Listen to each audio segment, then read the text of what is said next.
everyone, it's Jaymie here, your Soulful Intuitive Coach and Healer. Some of you may know that I'm launching a new program. It's called Transmuting Alchemy.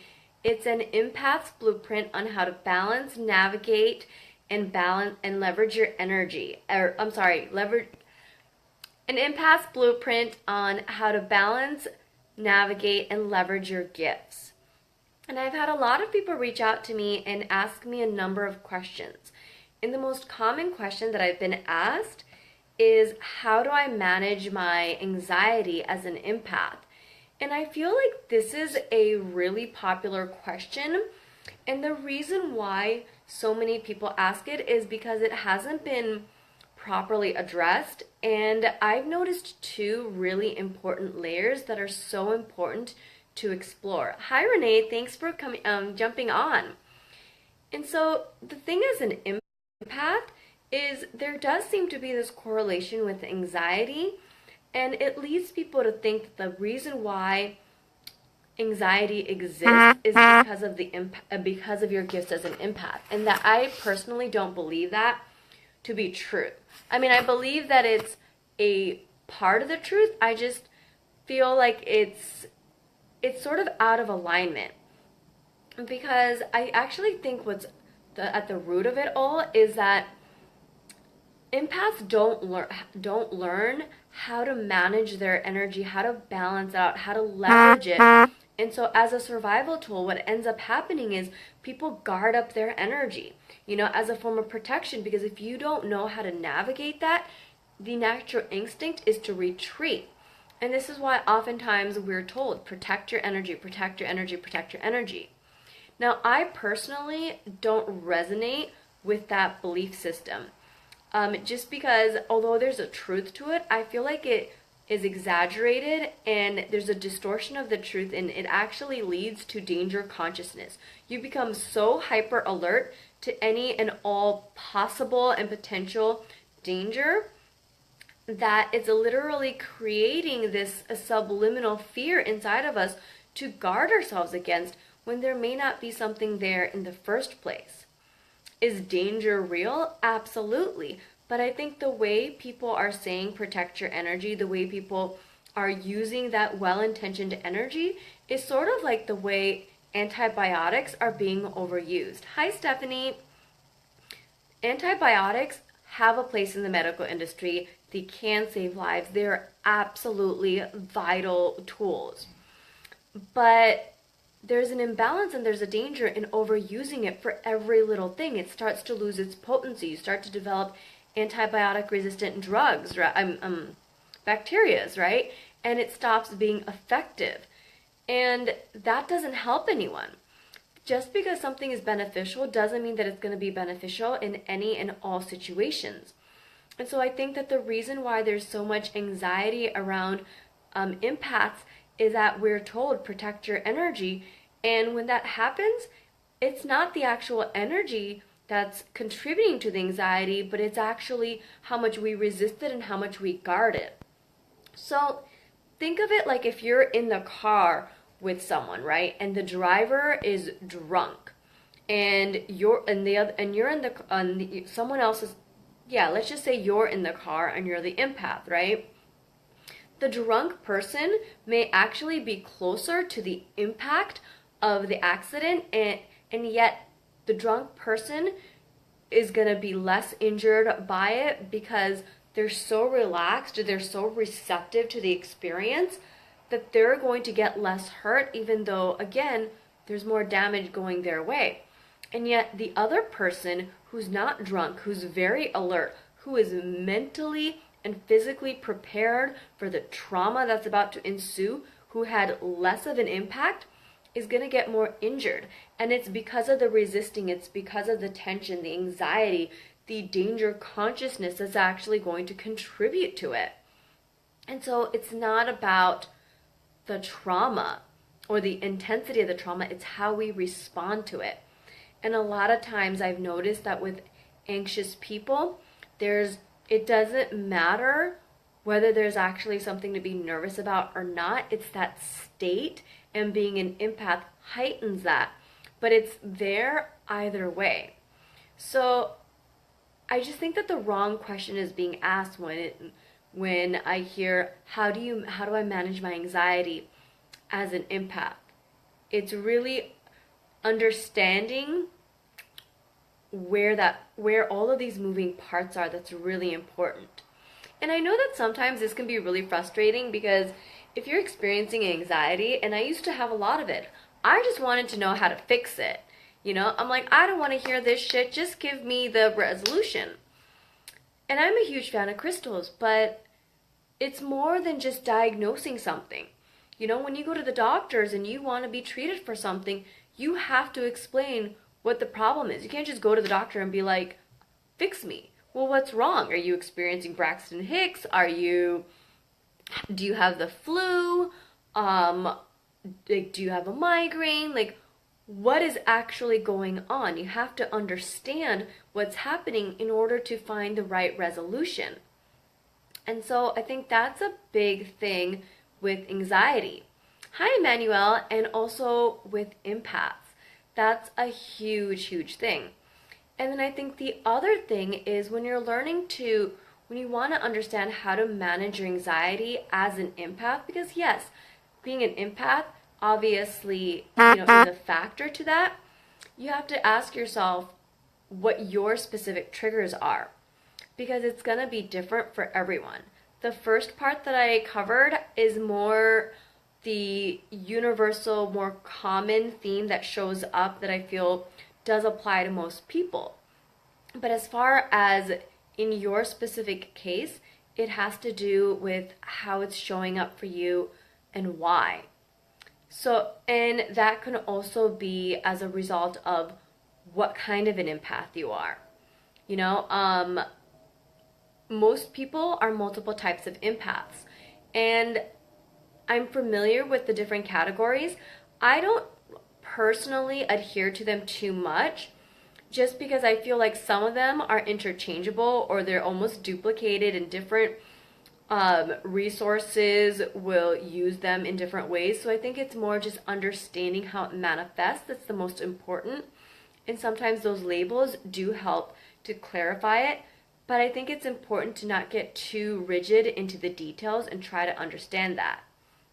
But for the purposes of this conversation, as far as, triggers, we'll use me as an example.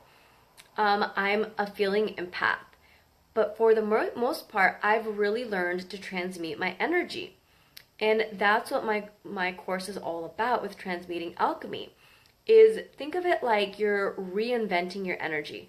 If someone sends you 80% negative energy, rather than trying to block that and getting in a state of resistance and in the process blocking all the other amazing things and the abundance and the flow that's meant to come into your life along with it, and not accepting something that's actually happening and putting in that energy, I've learned to change that energy. So I shift that 80% of negative energy into something positive, generally something that's productive. I tend to use negative and angry energy, and I twist it, I transmute it, I reinvent it into productive energy. That's how I create amazing written content, amazing stuff for my business, new programs, new launches, cleaning, a lot of active forward momentum energy. And when you learn to do that, you actually learn to be more accepting, more understanding, and it creates this amazing catalyst because whoever is showing you this negative energy, it's not the best way to go about things for this other person.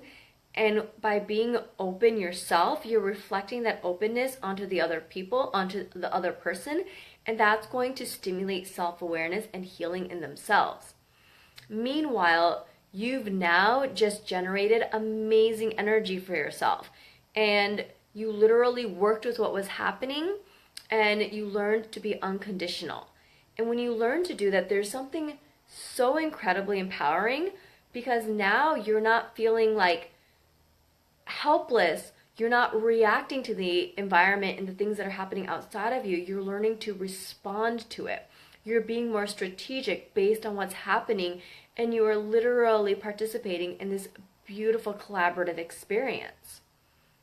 And so that's something that I absolutely love. It's something that I teach in my course.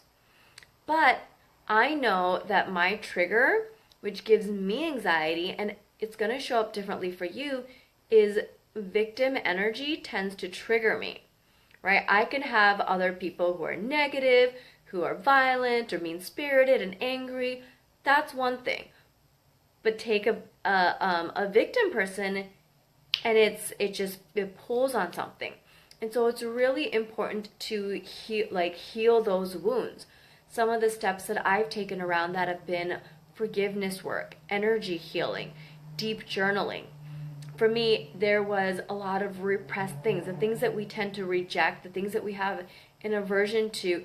It triggers an unhealed wound, and we may not be aware of it. For me, I wasn't, so it was exploring the things that I didn't know were there. So it's been a really interesting journey that shows up differently for everyone.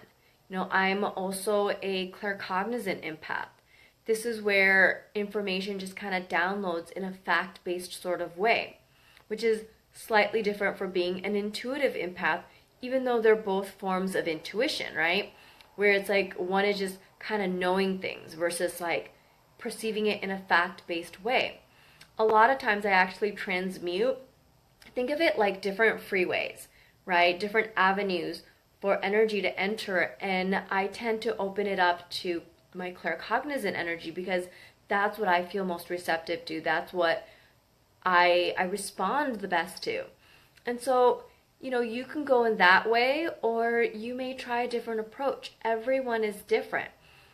But the key to learning to manage your anxiety is understanding what is causing that imbalance and then restoring it.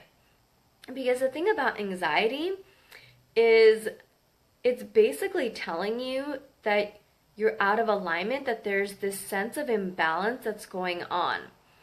And every single person that I've ever come across that's experienced anxiety was resisting something. Now, there's a time and a place to take action, and then there's a time and a place, hi Famina, to be in a state of stillness.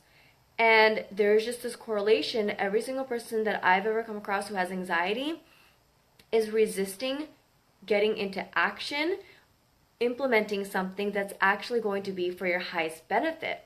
And anxiety is just the body's way of communicating, hey, there's something that I'm out of alignment to, and it's focusing on the thing that's going to be the very antidote that you're scared of, because on the other side of that fear is everything that you've ever wanted, right? And so there's that, and then there's the stillness. And the reason that stillness is there is because it's trying to tell you, hey, this is uncomfortable, go over there. About that. So once we actually get into that alignment, amazing things happen, and it dissolves anxiety. Understanding dissolves resistance, which is the energy and the state that we have to be in order to support anxiety. So really getting clear on that is absolutely huge. It's something that we dive in really deeply in my group program. It's going to be an 8-week program, and it's a highly selective group of women. It's not going to have any more than 3 to 5 women, because I really want to hold that energetic space of just these amazing, powerful empaths.